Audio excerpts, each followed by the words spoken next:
Party people.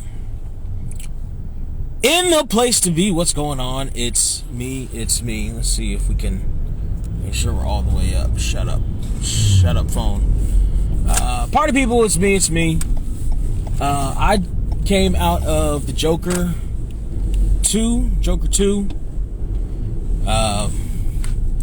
Folie. And, man, oh man, did this movie suck. This movie was terrible. I tried, so we're gonna do this normal way, spoiler-free review. Then I'm actually gonna review the theater I saw it in, because Cinepolis, we need to talk. And then we'll get into the spoiler review. Spoiler-free first. I would just say this without spoiling much. This movie sucked. I had heard the scuttlebutt about this movie not being great probably about a year or so, 6 months or so ago. Thank you, Seismic Action. I love your page. You do great work with the action figures. I'd heard the review. I'd heard not the full reviews. I think it was Film Threat said something about how they had heard some early reviews of it that it wasn't great. And Critical Drinker, I think it was on one of his open bars, said he had heard something, but nobody had like any real details or weren't going to say it. I think Film Threat might have, I don't know if they saw it early. They might have heard some more details about it, but nobody really like knew. They had just heard that it wasn't disappointing reviews. Right? Which, okay, disappointing reviews, what does that mean? That doesn't necessarily mean anything, right? And Joker 1, I like the original. I love the original. I thought the original was very good. The only part about the original I hated was the stupid reveal of Zazie Beetz. Oh, she's not real. I know. I was watching the movie, stupid. You're telling me that for somebody stupid? I get it. I get that he was imagining this. So they don't do that in this one. And when I say that, I mean they don't outwardly tell you about what's real and what's not in this movie a lot of the times, like where they should. They leave it more murky for no reason. It doesn't work in some instances. Well, it doesn't work at all, but they leave it more murky in some instances. But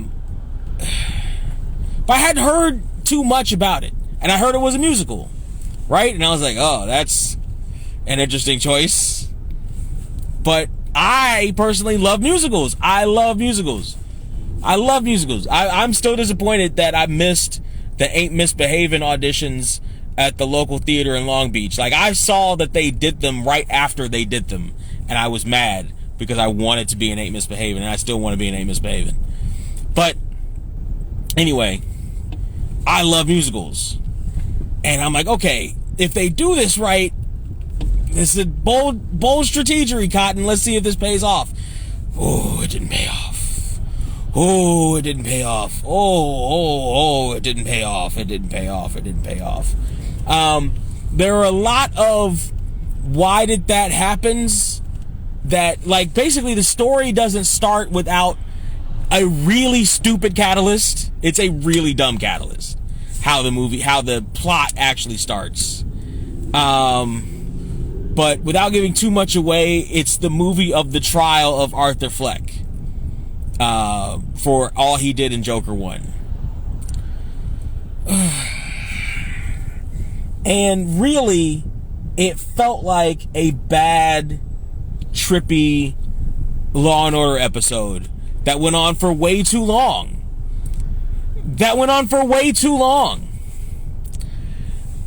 Some of it didn't make sense. Well, not even that some of it didn't make sense. Why they did stuff a lot of the times didn't make sense. I will say this. It doesn't look cheap. You can see where the money is in the sets. You can see where the money is in the costumes. The plot is kind of thin. The plot is dumb. The acting is fine.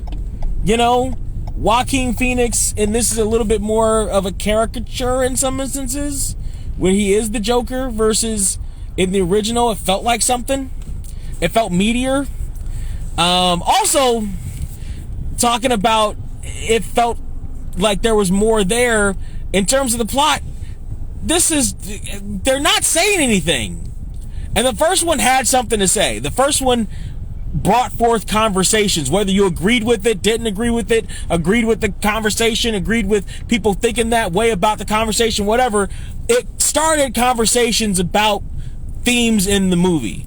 This doesn't do that. This really doesn't do that. A lot. It doesn't, it's so frustratingly nothing. This movie is such a frustrating nothing.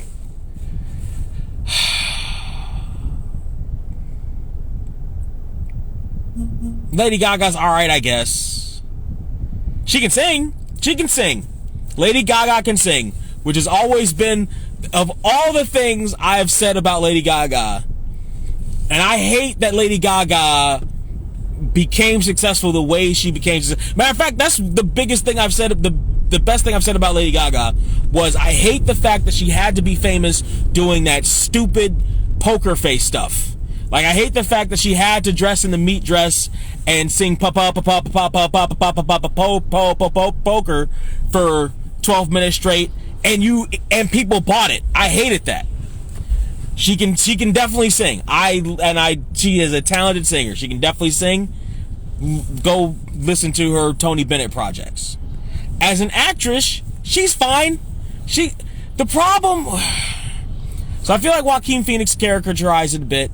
I feel like I couldn't enjoy Lady Gaga's performance because the rest of the movie sucked. Because the plot was so terrible. I couldn't enjoy the good parts of Joaquin Phoenix's performance. His performance becomes better about 2/3 of the way in the movie. And then it drops because the story needs it to drop. It becomes useless because the story needs it to become useless. Oh my gosh, just awful. Also, awful driving and pedestrians all around me. It's a good thing I'm such a good driver. So, is Lady Gaga a good Harley Quinn? She could be. In some universe, with a better plot, there are parts of it that are good. Like, there are elements of it where you can see her being into Joaquin Phoenix's Joker. And then there are some elements where the rest of the movie, and really the songs, just suck you out of it. The songs suck you out of it. And again, I like musicals. This is supposed to be a jukebox musical, and it's bad. It's bad. Like, it's just bad. Like, Joaquin Phoenix is a terrible singer in this movie. Didn't he have a band? I think he had a band in the 90s. But he's a terrible singer in this movie, right? And there's a way to do that makes sense for the plot, and there's a way to do musicals with crazy people where it makes sense for the plot. And it's entertaining. There are ways to do all of this stuff. And of all people, Todd Phillips isn't just some schmuck from film school. There are ways to do all of these things. And the movie feels like Todd Phillips they just rolled a truck full of money to his door. Or threatened him with legal action if he didn't make the movie. So he just made this whatever nonsense and put it in theaters. And it wasn't good. It just wasn't good. It just wasn't good. And it's a shame that it just wasn't good because it was not good. Oh my goodness, it was not good. Let me off this fucking freeway. Because I don't know how to drive. Man, that was bad. It was just bad. It's bad all the way around. So let's let's get into some. Let's talk about Cinepolis before we get into spoilers. Whew, Cinepolis. We went to go Cinepolis. Me and Naomi Darnell, Mr. Poetics. We went to go to Cinepolis in Inglewood again after we had gone before, and when we gone before, the best thing we could say was that the atmosphere of the place looked great. Place still looks great, but the service is awful. Like, the service is terrible. Like, we ordered popcorn, and it didn't get there for at least the half hour, 40, something like that. In the movie, it was cold. We didn't get. I got my drink. He didn't get his drink. They act like they, are inconvenienced by being served. But to me, it felt like they were probably serving like multiple theaters. So, like, are they understaffed? And is that why it takes so long? It took forever for us to get our stuff last time. Again, all we ordered was popcorn. Popcorn shouldn't take that long. We didn't order food. We ordered popcorn. And they didn't come with napkins. You're gonna need napkins. I don't care what kind of popcorn. I don't even care if you're eating dry popcorn. You're gonna need napkins. And they never send napkins. Everything takes way too long to get there. At least the one in Inglewood. Apparently there are others elsewhere, but the one in Inglewood, man, I don't know that I want to go back to City. Like, it's not worth the money. Also, we saw it in IMAX. There's nothing in this worth seeing in any other. If you insist on seeing the Joker movie, see it in regular. There's no reason to see it in any other way than just regular. There's nothing in this that warrants any other experience than just plain old movie theater. But the Cinepolis, their service sucks. The one in Inglewood, and I don't want to blame the servers specifically, even though they're teenagers. But because to me it just seemed like they were overstaffed, like understaffed. To me it seemed like they're not, like, they seem like she's hustling forever, like. But over popcorn, that means that over something like popcorn, which didn't even necessarily feel like they made it there, then there's no need for the service to be that slow. Cinepolis, like, get it together. Alright, so now we gotta go back to Joker, and we gotta get into the spoiler section, right? We're about to talk about spoilers for the movie, so if you don't want to hear spoilers for Joker, Folie à Deux, then go ahead and skip.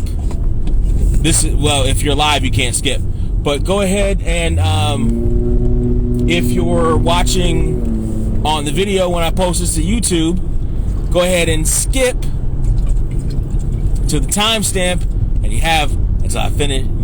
Time steps up. Go ahead and skip, and you have till I finish this sip.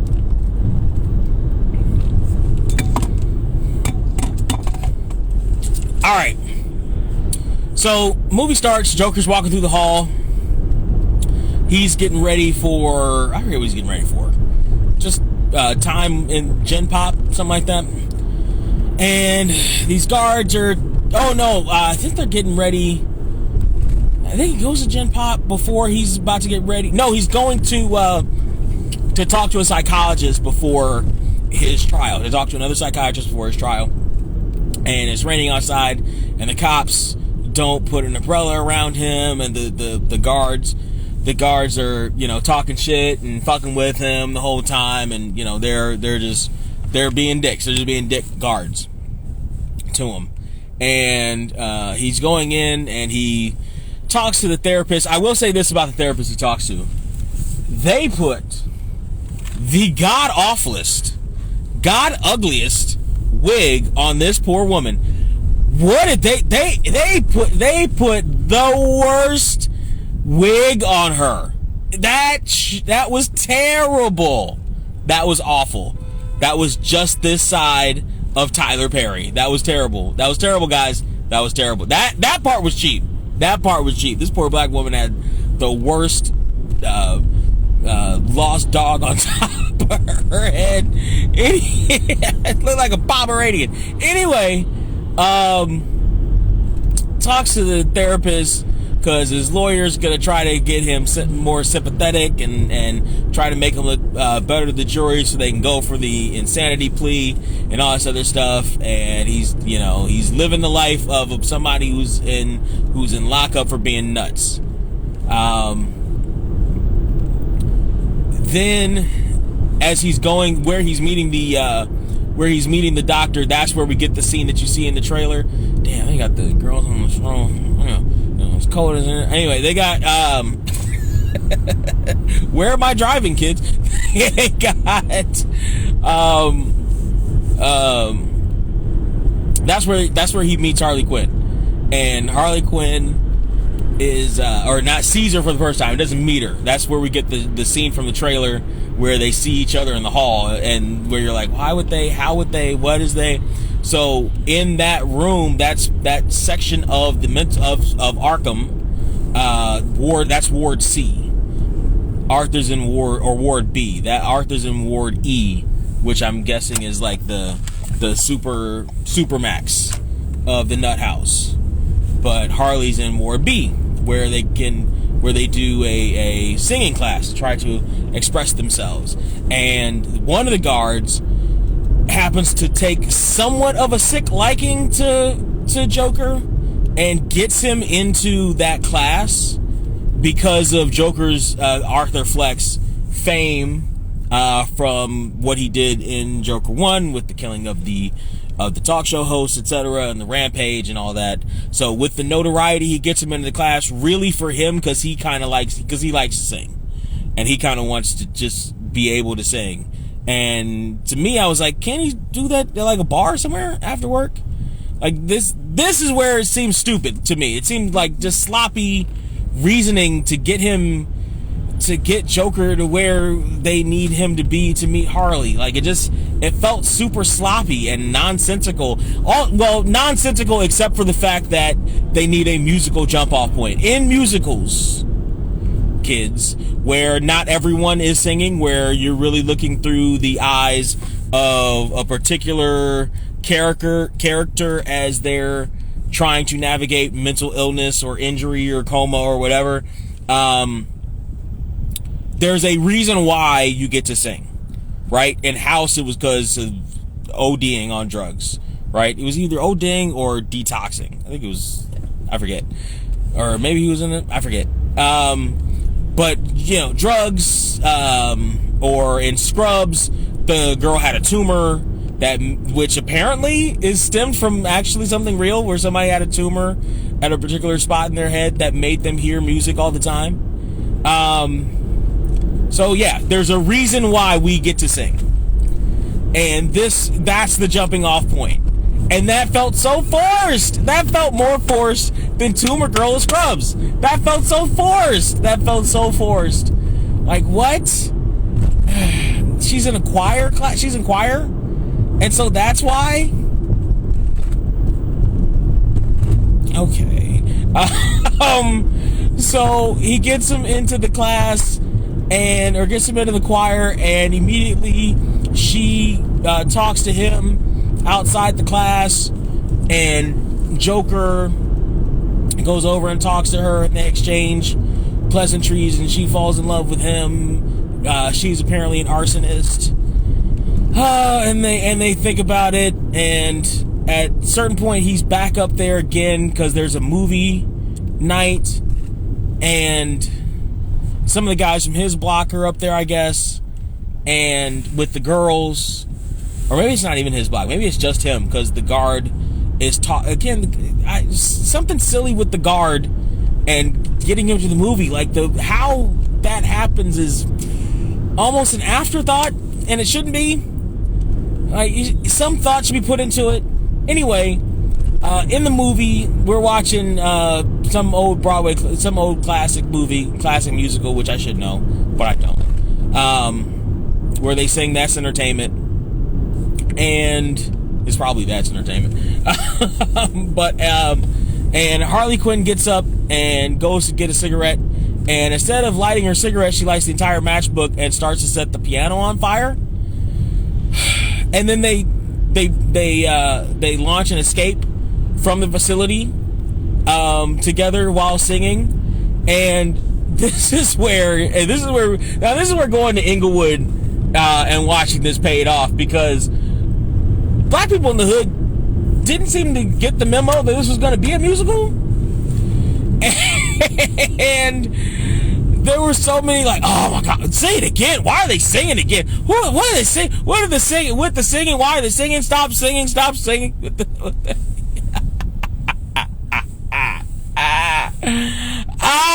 The crowd hated the singing. The black crowd in Inglewood hated the singing.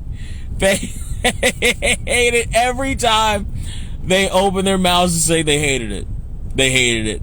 And not just because, and listen, I wasn't far behind them as somebody who likes musicals and even likes jukebox musicals.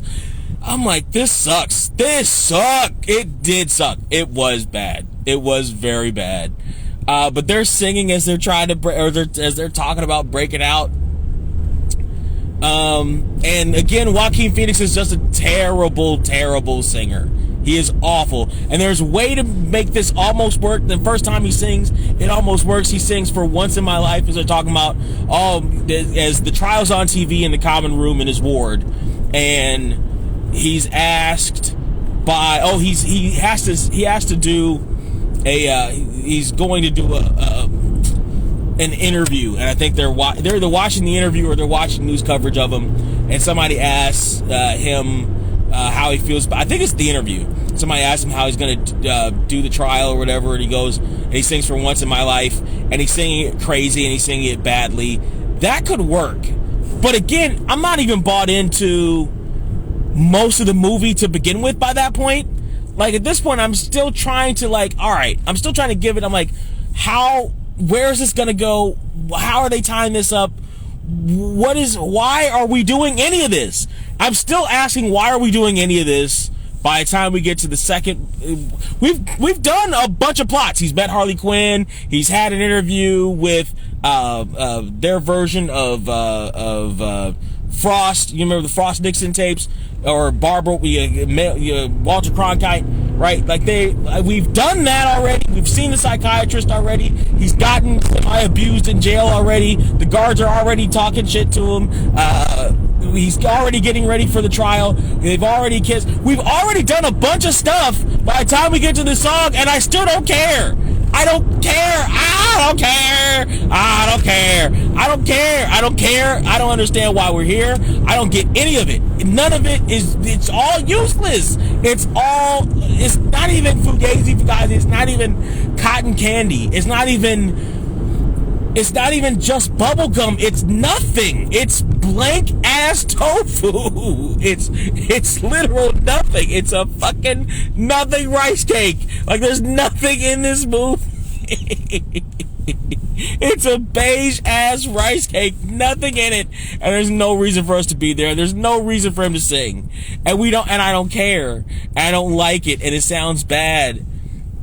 And then they do the prison break, and then she quote unquote gets out, but then the attorney later reveals that Harley Quinn is rich, and she checked herself into the facility, which meant she could check herself out, except she set fire to the facility. After you do that, you don't get to go out. You don't get to go. I don't care if you checked yourself in. After you set fire to the building, at the very least, you're going to jail. You're not just, what? And yet, at near the end of the trial, not only does she get to go out and go to the trial every single day, she gets like a royal entrance as she walks up the courtroom steps on the last day of the what? That could only mean that, like, in this universe, Harley Quinn's dad is like is the second to Bruce Wayne, or to the Wayne family, like, and their enterprises. Like she could only be a Luthor. Like, what the fuck? Like, how does that happen? But again, by that point, this is how bad the movie is. The only thing to care about in this movie, plot-wise, is the inconsistencies of the plot that they will never show you and don't show you because fuck you, that's why. They don't care enough. Now I get it. Because I saw headlines. Now I get it. Because I saw headlines like titles that said Joker 2 hates its audience or doesn't care about its audience or whatever. It might have been from Filth Thread. I didn't click on anything because I knew I was going to come. Now I get it. I thought initially they were going to say, oh, they hate their audience because it's anti-man, incel, whoever the media was trying to scope into. This is a fan of Joker, like it hates those guys. No, it hates its audience because it doesn't respect you enough as an audience member to give you courtesies that you would expect from a big time movie from a guy like Todd Phillips, to respect you enough to tell you about in the plot, to show you in the plot. It doesn't respect you enough for that. Which we should have known because it didn't respect us enough in the original Joker, again, which I loved. I really liked the original Joker, to not give you that stupid reveal at the end with Zazie Beetz. This one doesn't respect you enough to explain, because I don't need it laid out. I need the hints laid out well enough for me to figure it out on my own as a viewer, what's real, what's not, whenever I need to, right? Who's good, who's not, who's on whose side, who's not, whenever I need it to. And here's a perfect example of it done well. Strange Darling. Strange Darling cuts the movie up in pieces and you don't see it linearly. And you shouldn't see it linearly. And it reveals what it wants to reveal to you when it wants to reveal it to you. And you're trying to piece it together and figure it out as the movie goes along by the time you get to the epilogue. And it's a good time because your brain was working that whole time in a constructive way. Your brain was working constructively to piece it together and things were making sense. And then when there was a plot turn, it didn't insult you. The plot turn wasn't insulting. The plot turn was like, oh, right? It's all insulting. It's all bad. It's all terrible. It's all... Whoever made this, did they never see good musicals? Did they never see good interpretation? My musical by Scrubs, the Scrubs musical episode, is maybe the greatest musical episode of any musical television of all time. It is up there. It explains everything to you. If you're a new viewer who had never seen Scrubs before, it lays everything out to you, and not in an insulting way. As a fan of Scrubs who knew all these details, who knew all the answers to Puerto Rican or Dominican, to Carla's salsa, who knew all the answers to, all the questions she asked because I'd seen the show and all the trivia and I was on the message boards and everything. It was fun. It was a trip down. It was fun. It wasn't insulting. It was like, and it's told the story. You knew what it was doing, and it felt good. None of this worked. None of this worked. None of it. And it all could have worked. None of it worked. I feel like they didn't consult anybody who knew anything about musicals. I feel like they probably didn't care. I feel like it feels like Lady Gaga didn't even really care. Like, I know, like, her character, like this Harley Quinn, like this ain't Miss. She doesn't call him Mr. J. But even then, she turns on him. When at the end, so we're trudging along with this fucking journey. Near the end of the trial, Joker has fired his attorney and has started to represent himself as Joker with the makeup and everything, and is allowed to do it. Sure, okay. Now at that point, that's when life comes to the movie. That's when I'm like, because it starts to work, it starts to click, and Joaquin Phoenix in that role as Fleck as Joker, it works, and he's charismatic, and it comes to a point where I'm like, this might work in the movie's universe. Him representing himself and kind of taking charge, and it's one of those wild things that you've seen in better movies and TV shows when the crazy guy represents himself or the star represents himself, and it somehow works. I'm sitting here and I'm like, this could work in this universe, because it's starting to semi-work on me. Like, I'm kind of like, yeah, okay, yeah, he's crazy. Yes. Guilty, innocent by way of insanity. I believe that. I buy that. That man's crazy. Man, they botched that. Oh. Here's how they botched that. They made it so that poor Arthur Fleck tells Harley Quinn that, because she asks him if he's the real Joker, be the real, and by the way, this is after she apparently snuck into his solitary cell at some point and had mad passionate 45-second sex with him, where she later comes and at least tells him, I don't know if it's real or not, that she was pregnant. How did she get in there? Like, I don't necessarily need the new adventures. I don't necessarily need Batman the Animated Series type scenarios where she's jailbreaking in and She could just be a rich girl. That's fine. You could just have her pay off the guards. That's fine. Show me that. Show me her paying off the guards. Show me her getting it. Show me that. You know what I mean? Like, oh, well, maybe that was an illusion. Well, was it? But not really. Because, like, she's in... It's not like nobody knows... It's not like it's a situation where is Harley Quinn made up. She interacts with other people on camera.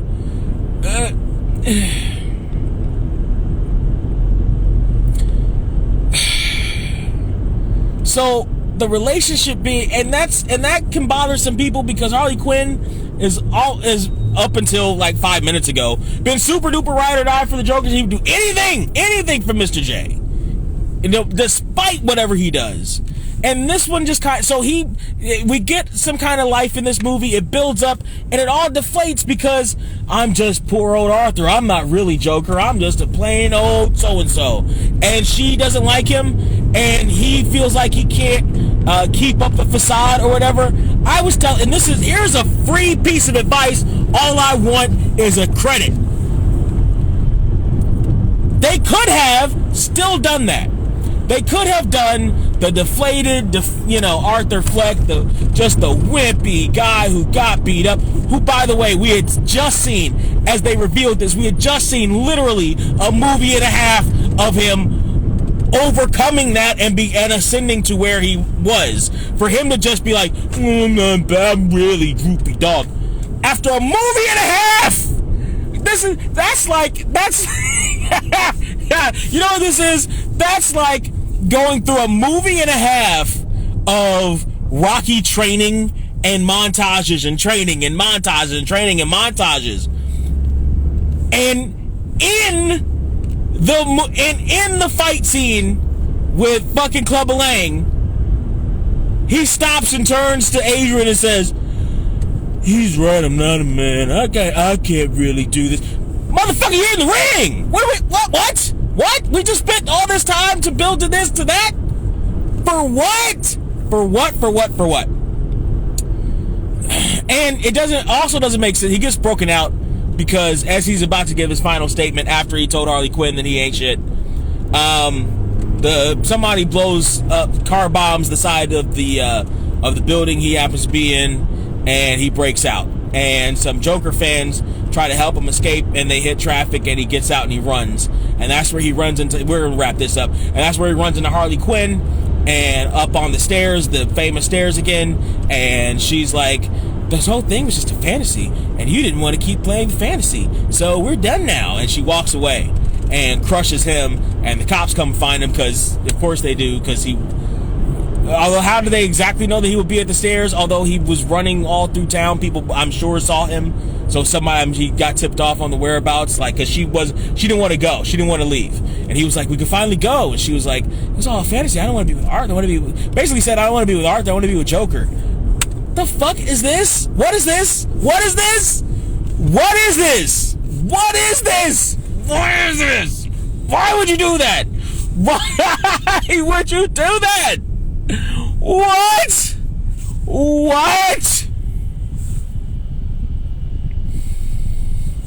This movie sucks. Joker 2 is terrible. But what I was gonna say is, you could still have him not break down, but you can still have him, oh my God, I can't really do this, I'm a shell of myself, blah, blah, blah, and have his followers and the city and all the Joker minions ascend him, yank him up by the nape of his neck up to the ascension of Joker if you need to. That's what you could do. And then have him be, you know how you end it? You end it like Conquer's Bad Fur Day, where Conquer didn't want to be king, but he is. On the throne, and right, initially, if you've seen like Joker in that kind of setting, right, oh, maybe he's miserable. Maybe it's more than just miserable. Maybe he's like, I don't know, I shouldn't be here. I shouldn't be here. Why am I even here? I shouldn't, man, this got out of hand fast. And then you can leave it there. That would have been a better ending. Way too many songs. Most of them bad. They were clustered together. A lot of them didn't fit with whatever motif they were going for. We spent way too much time on some of these fantasies. I didn't care. I wasn't following along with them. This movie sucks. This movie sucks. I agree with everyone. Joker 2 is trash. It is hot garbage. Out of the $20 that I spent for this, because I went to Cinepolis, out of the $20 that I spent for this, Joker 2 is worth, I don't even want to give it that much, $4.50. I was gonna give it $5, just because of the sets, but it might not even be worth that. Like, really, it's just the sets. Like, again, the performances, I can't, there was nothing outstanding. There was nothing outstanding. There was no shot that was outstanding. There was no even scene that was outstanding. There was no song. There was no performance that was outstanding. There was no Lady Gaga performance that was outstanding. That was like, yes! Yeah! I was standing up. None of it. The arrangements, none of it. Oh, and at the end, he gets stabbed by the probable next Joker. Ugh. Terrible movie. More I think about it, $4 out of $15. Just awful. Don't see it. Don't waste your money. It's not worth it. Oof. Damn, it ain't worth it. You know what is worth it, though?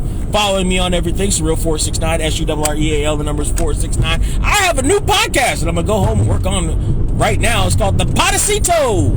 It is The Potacito on everything, except for Instagram, where it's The Potacito Gram. I think it's The Potacito Gram. Oh, that movie was just the worst. Don't see it. Don't go watch it. That movie sucked. That movie was so trash. The movie was trash. Cinepolis was trash. Ugh.